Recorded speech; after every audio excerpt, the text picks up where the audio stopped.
सुबह के बज रहे हैं 6:45 और मैं उठ गई थी 5:30 बजे, बट मैं बेड में थी और अब मैं जा रही हूँ बाहर। सब लोग सो रहे हैं। सब लोग सो रहे थे, इसकी वजह से मैं बहुत धीरे बोल रही थी और वॉल्यूम बहुत कम रिकॉर्ड हुई इस वाले वीडियो में। तो मैं आपको बताती हूँ मैं क्या कह रही थी। यहाँ पर मास्क लगाना कंपलसरी था कोविड की वजह से, बट यहाँ इतनी ज़्यादा ठंड थी कि मास्क लगाने की वजह से जो ठंडी हवाएं थी वो नाक और गले पे डायरेक्टली नहीं लग रही थी। और पहली रात को हम सब लोगों के गले की बज गई थी बैंड, जिसके लिए हमने अपनाया देसी नुस्खा अदरक शहद का काढ़ा, और सुबह तक हो गए सब एकदम भले चंगे। तो अब मैं आपको लेके चलती हूँ बाहर।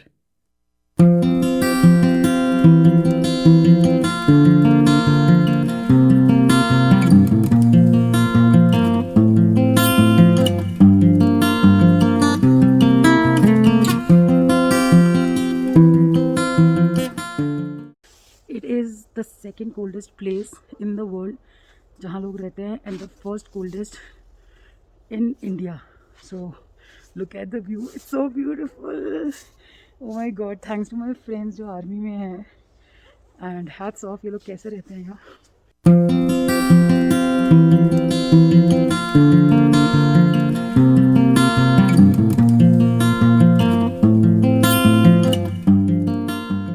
I can not put it into words कि ये कितनी खूबसूरत जगह है। ओ my God, look at it. अभी तो नवंबर का महीना है और उसके बाद मतलब the beauty I cannot capture in the camera, so I'm just going to enjoy it, and this is how it looks before the sunrise.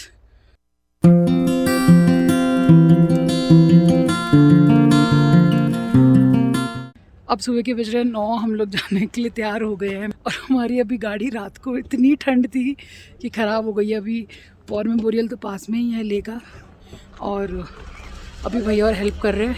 आओ चलो चलो चलो चलो, वो रुक नहीं पाएगी ना। तो गाड़ी हो गई स्टार्ट, हम फटाफट निकल रहे हैं। थैंक यू भैया।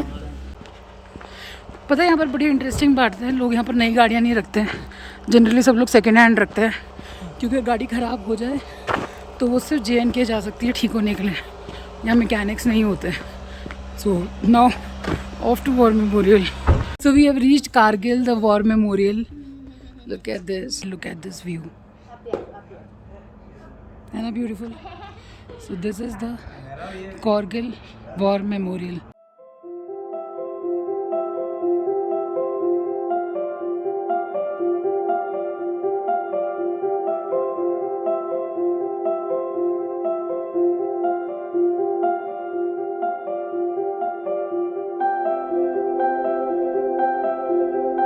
और उधर जो ट्रायंगल शेप वाला पहाड़ है ना सर, बिल्कुल हाइट वाला, वो है टाइगर हिल है सर।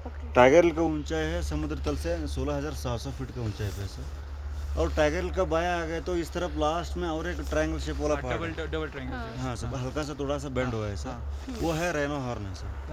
हाँ सर, रेनो हॉर्न के बायां ऐसी बर्फ का जो रिज जा रहा है, और लास्ट में जो इस नजदीक वाला पहाड़ का पीछे जो हल्का सा बाग दिख रहा है, वो है मैडम, वो बत्रा टॉप है। 0.4875 बत्रा टॉप कहते हैं। अच्छा, उसको कैप्टन विक्रम बत्रा के नाम पे किया हुआ है। हाँ मैडम, एक्चुअली वो पॉइंट लिंक क्या कैप्टन विजन थापर वाला था? नहीं मैडम, ये मेजर विवेक गुप्ता ने। अच्छा, मेजर विवेक गुप्ता। अच्छा, ओके। और ये तोलोलिंग बताया आपने, वो जो पॉइंट है, रिज को हम टोलोलिंग रिज कहते हैं। अच्छा। और पीछे जो पहाड़ है ये टोलोलिंग कहते हैं। अच्छा। और इस तरफ जो बिल्कुल हाइट वाला जो मतलब पिंपल है, हाँ, वो टोलोलिंग टॉप कहते हैं। सो जनरली सिविलियंस सिर्फ यहाँ तक आ सकते हैं, उन्होंने अभी भी खोला हमारे लिए। This path is called the Vijay पथ।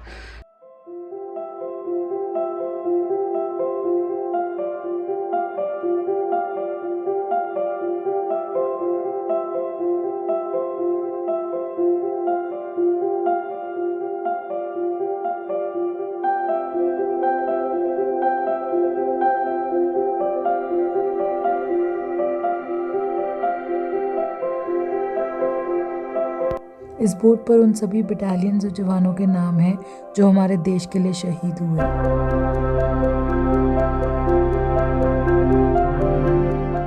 साल कोई NGO है दिल्ली बेस्ड, वो प्रेजेंट करते हैं विजय दिवस पे। पानी किस चीज़ का? नर्मदा, पड़ोस में गोदावरी, कावेरी, ब्रह्मपुत्र, उत्तरागंगा, हर रिवर से पानी लेके आया ना वो।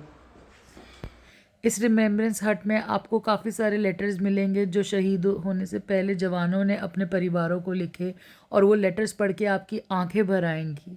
ये कुछ मीडिया कवरेज जो उस टाइम पे मीडिया हाउसेस ने करी, लाइव अपडेट्स देते हुए, बटालियंस और जवानों के नाम जो इस वॉर में शहीद हो गए।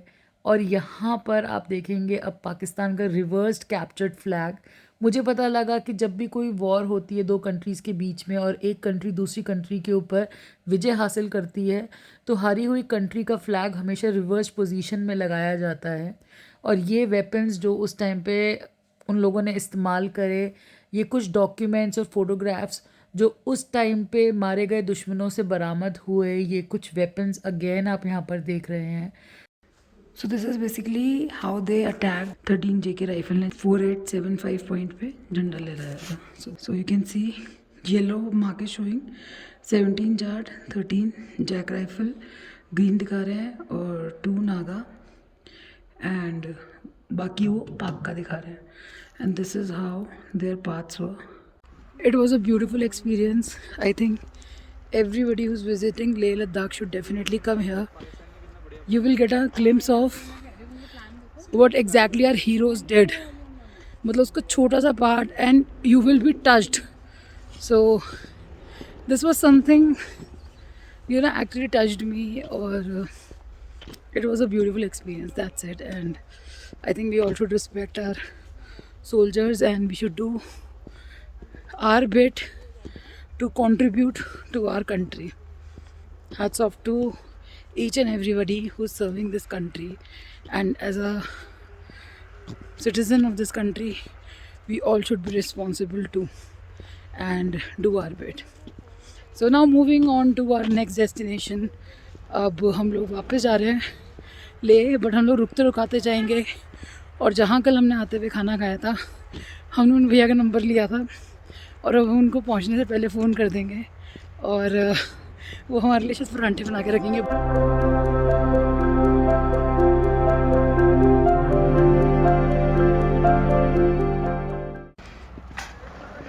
Can you see what's written there? When you go home, tell them of us and say, for your tomorrow we gave our today. बस यहाँ के बाद हम निकल तो पड़े थे ले के लिए, बट 10 किलोमीटर दूरी पर ही हो गई थी हमारी कार ख़राब, क्योंकि वो हीट करने लगी थी।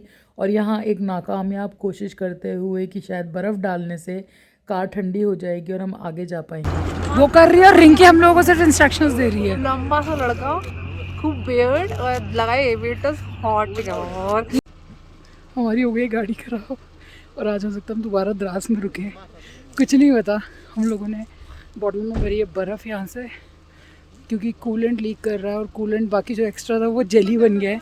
सो हम लोगों ने प्रिकॉशनरी है, हम वापस द्रास जा रहे हैं। हम 10 किलोमीटर आगे चले गए थे, अब हम वापस द्रास जा रहे हैं।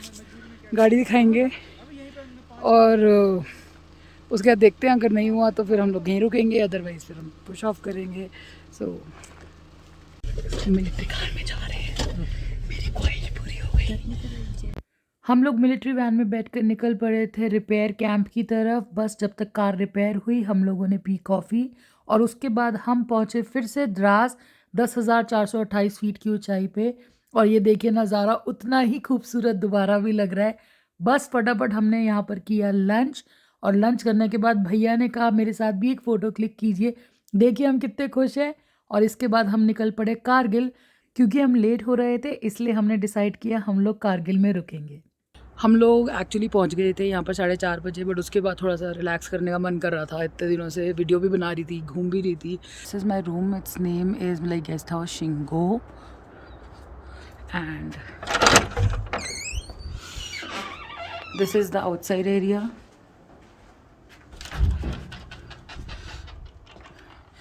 This is our room. ये बुखारी होती है, दिस इज़ बुखारी, जिससे पूरा गर्म है, जिसका video I'll just put it after this. This is me, and this is the usual washroom. ये क्या चीज़ है? कुछ नहीं है, आग लकड़ी के नंबर तंदूर है, इसमें वो भी कर सकते हैं। चिकन नहीं सेकूँ मैं इसके अंदर फिर? बेस को छेड़ना नहीं है ना, खतरनाक हो जाता ना। बंद बंद कहाँ से होता है ये फिर? वैसे बंद भी करने का मत करना इसको, बता देना हम लोगों को, क्योंकि अच्छा तो ये पाइप से जाकर और इससे आता है सारा, नहीं वो धुआं पास होगा, तो फिर कहाँ से गर्म होता है फिर? ये गर्म करते हैं। ये चलेगा ना, आगे चलेगा ना। अच्छा आप ही हैं बस। So now I am going to Rinki and Prashant room. Namrata already चली गई है।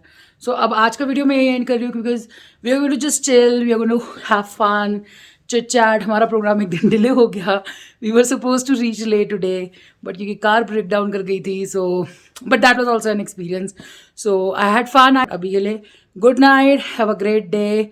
और यहाँ बहुत सर्दी है तो मैं फुल्ली पैक्ड हूँ, सो मैं जा रही हूँ रिंकी औरों के रूम में और I'm going to have fun and I'm going to see you guys tomorrow, and don't forget to like, share and comment on this video and subscribe to my channel. It gives me motivation, and I have a lot of plans in upcoming months, and I'm trying to keep the travel vlogs very authentic, very real, very natural, because I'm shooting only from mobile, nothing else, no fancy equipments, nothing. Samsung Galaxy Note 20 Ultra, that's my phone, और मैं इसी से shoot कर रही हूँ. I am not pro but I am trying to capture whatever is possible. I am trying to give out as much information possible. So bye bye.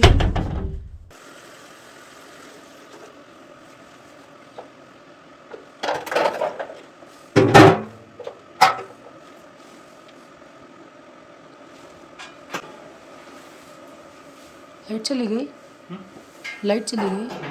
आ जाएगा.